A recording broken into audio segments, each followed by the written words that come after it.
my dear students, in this video we will discuss the fourth sum of exercise 8.1 and the statement of the fourth sum is show that the diagonals of a square are equal and bisect each other at right angle.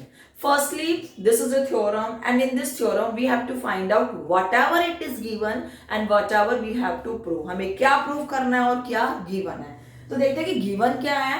Show that diagonals of a square. तो it means हमें एक square given है, हमें show करना है कि उसके diagonals are equal है, bisect each other, bisect करते हैं at right angle और right angle पे करते हैं, ठीक है ना. तो given portion क्या है कि ABCD is a square. If it is a square, then all four sides are equal. This is given ना. तो आप लिखोगे given में क्या लिखोगे? ABCD is a square. ठीक है? ABCD is a square. This is our given portion. Now we have to write to prove. अब हमें prove करना है कि क्या prove करना है? We have to write this. हमें prove करना है कि diagonals are equal, bisect and at 90 degree. तो फर्स्ट पार्ट में प्रूव करना है मुझे AC और BD दो डायगोनल्स हैं, AC equal to BD. Second part में प्रूव करना है कि डायगोनल्स बाइसेक्ट करते हैं. बाइसेक्ट का मतलब OA OC के इक्वल होना चाहिए और OD OB के equal. This is the bisection means ना. तो आप लिखोगे OA equal to OC and OD equal to OB. हमें यही प्रूव करना है OA OC के इक्वल, OD OB के equal. And the third part we have to prove that they bisect at 90 degree, कि वो 90 भी bisect करते हैं. तो आप क्या लिख दो? One angle, this is 2, this is 3 and this is 4. तो हमें क्या दिखाना है कि all four angles are 90 degree. तो आप थर्ड पार्ट को दिखाओगे angle 1 equal to angle 2 equal to angle 3 equal to angle 4 equal to 90 degree. This is we have to prove ना. These three parts we have to prove. Clear? Now our proof part. Main part of the theorem is proof part. ठीक है ना? तो firstly मुझे क्या show करना है? First it is given that it is a square. Secondly we have to show the three parts. Diagonals are equal, bisect each other and 90 degree. Clear? तो firstly मुझे diagonals को equal दिखाना है. AC और BD को क्या दिखाना है? Equal. That means we have to take the two triangles where AC and BD is here and we have to prove that two triangles are congruent. Then by simplicity we can so show that these two diagonals are equal. तो देखो AC और BD की दो triangles के बीच में है AC. अगर AC लेना है तो मैं लूंगी ट्रायंगल ABC, ठीक है ना. और अगर BD के साथ ट्रायंगल लेंगे तो मैं लूंगी ABD, ठीक है ना. तो हम लेंगे इन ट्रायंगल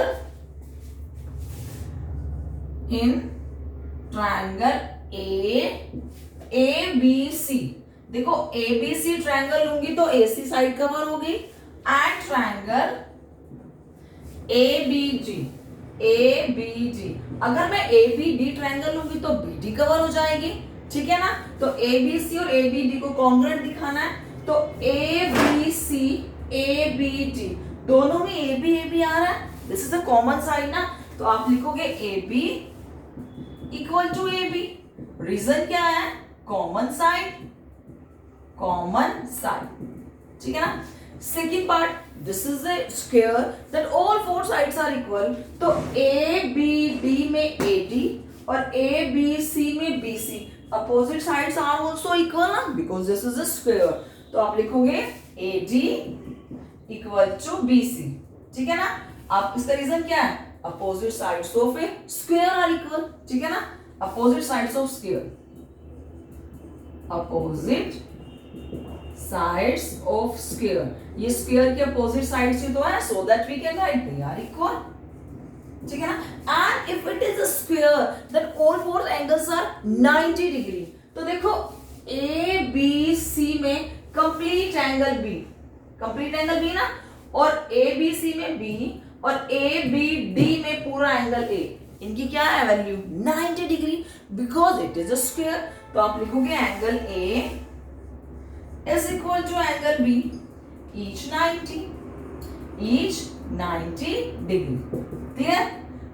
अब चेक करते हैं कि विच कॉन्ग्रुएंस रूल, कि कौन सा कॉन्ग्रुएंस रूल अप्लाई हुआ है that this two triangles are congruent, ठीक है ना। पहले मैंने ली ए बी सी, एक ये साइड दिखाई, फिर ये एंगल दिखाया, then this is side, by side angle side. तो इस ट्रायंगल में चेक करते हैं side angle side, yes by SAS congruence rule, then आप लिखोगे by SAS congruence rule, triangle ABC is congruent to triangle ABD. Clear? Understood? So now you can write that if these two triangles are congruent, ठीक है ना, ABC और ABD, देखो दोनों sides में तीन तीन ट्रायंगल में तीन तीन साइड्स होती हैं, फर्स्ट ही कॉमन साइड है, second opposite sides are equal, तो तीसरी साइड अगर ट्रायंगल कॉन्ग्रुएंट है तो फर्स्ट ट्रायंगल की थर्ड साइड और सेकंड ट्रायंगल की थर्ड साइड इक्वल होगी। तो फर्स्ट ट्रायंगल की थर्ड साइड है AC और सेकंड ट्रायंगल की थर्ड साइड है BD, दे आर इक्वल, तो आप लिख दोगे, तो if these two triangles are congruent then this implies AD equal to BC, ठीक है ना, AD और sorry AD equal to BC नहीं, AC equal to BD, AC equal to BD, these two sides are equal by किस reason से, CPCT, तो इसका reason है CPCT, इसका रीजन यही है। तो अगर CPCT से इक्वल है and these are the diagonals of the sphere ना, तो मेरा ये फर्स्ट पार्ट प्रूव हो गया कि डायगोनल्स इक्वल है। तो आप प्रूफ में ना इसका फर्स्ट पार्ट लिखना कि हमने अभी ये फर्स्ट पार्ट प्रूव किया, ठीक है ना। सो आप लिखोगे हैंस डायगोनल्स आर इक्वल, ठीक है ना। तो फर्स्ट पार्ट प्रूफ, अब हम करते हैं प्रूफ का सेकंड पार्ट। सेकंड पार्ट में मुझे क्या दिखाना है कि डायगोनल बाइसेक्ट करते हैं, ठीक है ना, और थर्ड पार्ट में दिखाना है कि वो 90 पर बाइसेक्ट करते हैं। अब मुझे दिखाना है कि OA और OC इक्वल है, OB और OD। अब ध्यान से देखो कि जो चारों डायगोनल्स हैं कौन कौन से ट्रायंगल से कनेक्ट हैं, OA OC की इक्वल दिखाना है, OD OB की इक्वल दिखाना है। This is the O part ना, ये हमारा O था, ठीक है ना। तो दैट मींस ये दो ट्रायंगल लूंगी, इसमें चारों साइड्स कवर हो गई है, तो मैं ट्रायंगल लूंगी, ये आपका O है, ठीक है। अब O2 को मिक्स मत करना, अब डायरेक्ट क्या लिखना है कि दे बाइसेक्ट एट पॉइंट O, ठीक है ना। तो अब मैं लूंगी in triangle AOD and triangle AOD and BOC and triangle BOC, because in दोनों ट्रायंगल में मेरी चारों साइड्स कवर हो गई हैं, तो मैं दोनों ट्रायंगल क्या दिखाऊंगी, कॉन्ग्रुएंट दिखाऊंगी। फिर चेक करते हैं कि किस रूल से ये दोनों साइड की चारों साइड्स आपस में इक्वल होंगी, 2 के पेयर इक्वल होंगी, ठीक है ना। तो मैंने लिया AOD और BOC and it is remember that it is a square given, कि स्क्वायर गिवन है और मैंने अभी दो साइड्स ली हैं, ठीक है ना। तो फर्स्ट मैंने लिया, अब स्क्वायर है तो AD और BC क्या इक्वल है, आप लोग AD इक्वल टू BC, ये तो गिवन ही है ना, क्योंकि स्क्वायर है तो अपोजिट साइड्स तो इक्वल होंगी, ठीक है ना।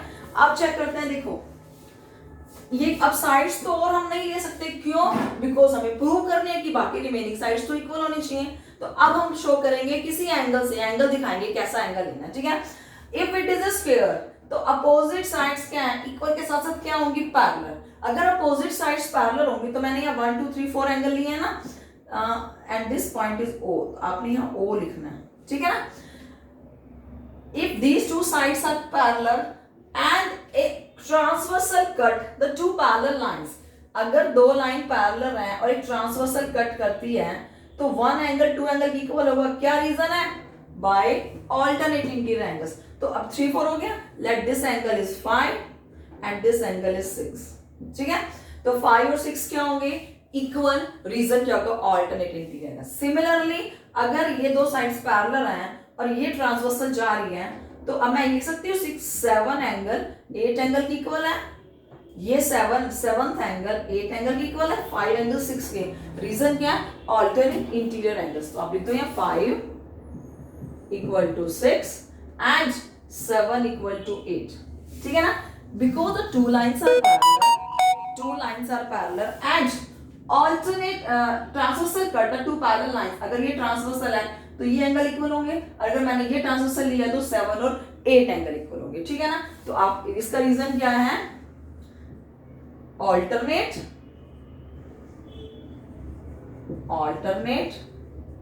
interior angles, ठीक है. This is the reason. So 5 6 के 7 8 के. अब चेक करते हैं कि किस कॉन्ग्रेंस रूल से ये क्या है, कॉन्ग्रेंट ट्रायंगल बनी है. यस माय डियर स्टूडेंट, अब हम चेक करते हैं रूल, किस रूल से ये दोनों ट्रायंगल क्या बनेगी, कॉन्ग्रेंट. ये दो ट्रायंगल ली थी, ये एंगल लिया, फिर ये साइड हुई और फिर ये एंगल हुआ, ठीक है ना. यहां पे भी देखते हैं एंगल, साइड, एंगल. तो बाय ASA कॉन्ग्रेंस रूल आप लिखोगे बाय ASA कॉन्ग्रेंस रूल, ठीक है. Triangle AOD is congruent to triangle BOC, ठीक है ना. A और D और BOC ट्रायंगल क्या होंगे, कॉन्ग्रेंट होंगे. अब चेक करते हैं कि कॉन्ग्रेंट होने के बाद हम क्या क्या लिख सकते हैं. If these two triangles are congruent, the corresponding side of one the side of one triangle is equal to the corresponding side of other triangles, ठीक है ना. तो अगर ये दो ट्रायंगल कॉन्ग्रेंट हैं तो मैं लिख सकती हूँ इस ट्रायंगल में ये साइड तो इक्वल थी कि ये साइड इसकी इक्वल होगी और ये साइड इसकी इक्वल हो सकती है बाय CPCT, क्योंकि कॉरेस्पॉन्डिंग, क्योंकि कॉन्ग्रेंट ट्रायंगल की तो साइड्स हैं तो इक्वल होंगी. कॉन्ग्रेंट ट्रायंगल का मतलब जिनकी साइज और शेप सेम हो, ठीक है ना. तो शेप सेम होने का मतलब उसकी साइड्स, रिमेनिंग साइड्स इक्वल होंगी. तो दिस इज पॉइंट O. तो हमने लिखा OD equal to OB and OA equal to OC. OA equal to OC. Reason क्या है इसका, CPCT. अब CPCT से ये दोनों पेयर इक्वल आ गए और ये दोनों पेयर क्या है, इसका मतलब क्या है कि डायगोनल बाइसेक्ट करके, हमने सेकंड पार्ट भी प्रूव कर दिया, डायगोनल बाइसेक्ट ईच अदर. तब बाइसेक्ट का मतलब ये होता है ना कि ये पोर्शन इसके इक्वल हो और ये पोर्शन इसके इक्वल हो, और वही हमने प्रूव कर दिया. तो आप लिखोगे डायगोनल, ठीक है. हैंस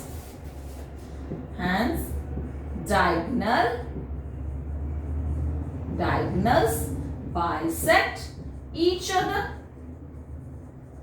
कि हमारे डायगोनल एक दूसरे को बाइसेक्ट कर गए, ठीक है. नाउ माय डियर स्टूडेंट्स, हमारा सेकंड पार्ट प्रूव हो गया. अब अगर चेक करते ये दोनों ट्रायंगल कॉन्ग्रेंट हैं तो तीनों साइड्स का तो हो गया. तो मैं ये कह सकती हूँ 1 और 3 एंगल भी इक्वल है, ये भी बाय CPCT. और अगर CPCT ना लिखो तो 1 और 3 एंगल तो वो हमारे वो एंगल हो गए ना, वर्टिकली अपोजिट एंगल, कि दो लाइंस ने कट किया, two lines straight line intersect each other, then vertical opposite angles are equal ना. तो 1 एंगल तो वैसे भी 3 एंगल इक्वल होगा. और अगर आप CPCT का रूल फॉलो करो तो 1 और 3 बाय CPCT भी इक्वल होते हैं. क्यों, क्योंकि दोनों एंगल इस ट्रायंगल में कॉरेस्पॉन्डिंग एंगल्स हैं और दोनों ट्रायंगल अगर कॉन्ग्रेंट है तो दोनों एंगल भी इक्वल होंगे, ठीक है ना. आपका सेकंड पार्ट प्रूव हो गया. Now we will start our third part.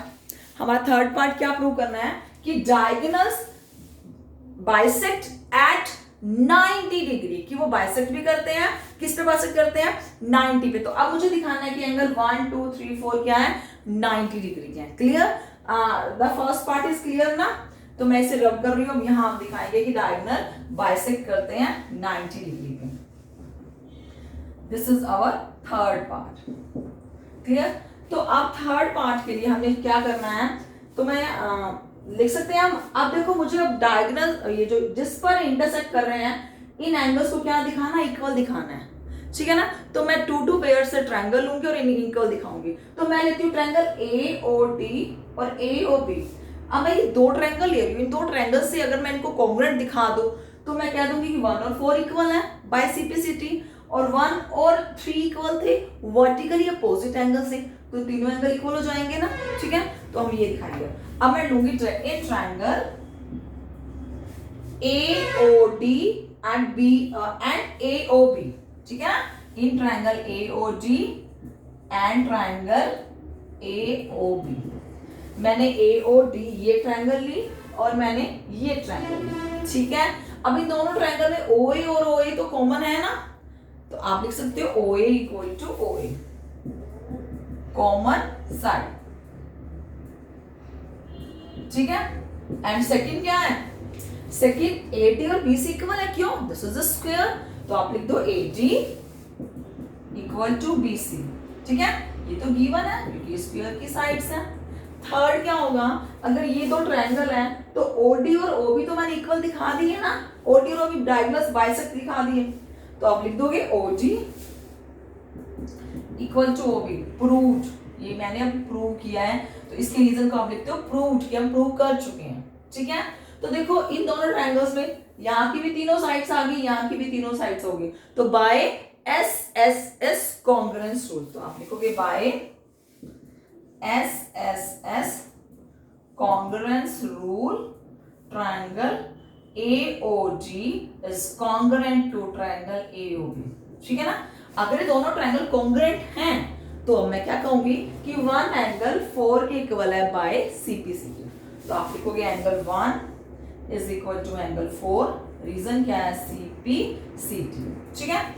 और अब आप यहां लिखोगे angle 1 equal to angle 3 vertically opposite angles, ठीक है ना। ये CPCT से आ गया। 1 और 3 क्या है, 1 और 3 वर्टिकली अपोजिट एंगल, तो 1 3 के इक्वल है, 1 4 के इक्वल है, ठीक है ना। और 2 और 4 भी क्या है, वर्टिकली अपोजिट एंगल, एक दूसरे के अपोजिट है। अब आप नीचे लिख दोगे angle 2 equal to angle 4 also vertically opposite angles, ठीक है ना। 2 और 4 भी वर्टिकली अपोजिट है, 2 और 4 भी वर्टिकली अपोजिट है, 1 और 3 भी वर्टिकली अपोजिट है, ठीक है ना। 2 और 4, 1 और 3, और 1 को मैंने 4 के इक्वल दिखा दिया, किस रीजन से, बाय CPCT से। तो आप लिखोगे from these three equations let this is first, this is second and this is third, तो आप क्या लिखोगे from first second and third, मैं यहां कर रही हूं इसके बाद from first second and third, ठीक है ना। Angle 1 equal to angle 4 angle 1 equal to angle 2 equal to angle 3 equal to angle 4। इन तीनों से क्या हो गया कि 1 4 के इक्वल, 1 3 के इक्वल और 2 4 के इक्वल, तो 1 2 3 4 all 4 angles are equal. If all 4 angles are equal, ठीक है ना, तो अब चेक करते हैं अगर चारों एंगल इक्वल है 1 2 3 4, और देखो सेंटर पर कंप्लीट एंगल कितने का होता है 360 का, तो मैं 360 का एडिशन लिख दूं, तो आप लिखना we know that angle 1 plus angle 2 plus angle 3 plus angle 4 कितना होगा 360 डिग्री का। चारों का एडिशन 360 है और चारों एंगल्स आर इक्वल, तो चारों की मेजरमेंट क्या होनी चाहिए 90 डिग्री, ठीक है ना। देखो आप वैल्यू पुट करते रहते हो 1 1 1 1 कर दो, तो 4 of 1 360, तो 1 की वैल्यू क्या हो जाएगी 90 डिग्री, या आप 2 2 2 कर दो एज यू विश। तो और आप लिखोगे वी नो दैट दिस, तो 1 2 3 4 360 या 1 2 3 4 ऑल 4 एंगल्स आर इक्वल, तो वैल्यू पुट कर दो एंगल 1 प्लस, आप इसे दो स्टार करने, ठीक है ना, फ्रॉम स्टार आपने लिखा 1 plus 1 plus 1 plus 1 equal to 360 degree. आप इसका रीजन लिखना फ्रॉम बाय स्टार, कि मैंने स्टार से इसका रीजन लिया, तो एंगल 1 4 ऑफ एंगल 1 आ गया 360 डिग्री, तो एंगल 1 की मेजरमेंट क्या होगी 90 डिग्री, तो आप क्या लिखोगे एंगल 1 इक्वल टू 90 डिग्री, ठीक है ना। अगर एंगल 1 90 का है तो एंगल 1 प्लस 2 प्लस 3 प्लस 4 सभी क्या होंगे 90 डिग्री के होंगे, ठीक है ना। 1 2 3 4, तो हैंस 1 2 3 4 90 का प्रूव करना है, ये तो हमारा प्रूव हो ही गया। तो आप लिखोगे इसके बाद क्या लिखोगे angle 1 equal to angle 2 equal to angle 3 equal to angle 4 equal to 90 degree, hence proved, ये लिखोगे ना। तो फर्स्टली हमने प्रूव करना डायगोनल्स आर इक्वल, वो हमने फर्स्ट पार्ट में प्रूव किया। सेकंड में जो दिखाना था डायगोनल बाइसेक्ट ईच अदर, वो मैंने सेकंड में प्रूव किया। थर्ड पार्ट में दिखाना था कि diagonal bisect at 90 degree, it means मुझे 1 2 3 4 चारों एंगल्स को दिखाना है 90 डिग्री का, तो मैंने थर्ड में दिखाया, ठीक है। Clear? If there is any doubt, then you can comment me in my comment box. Thank you, my dear students.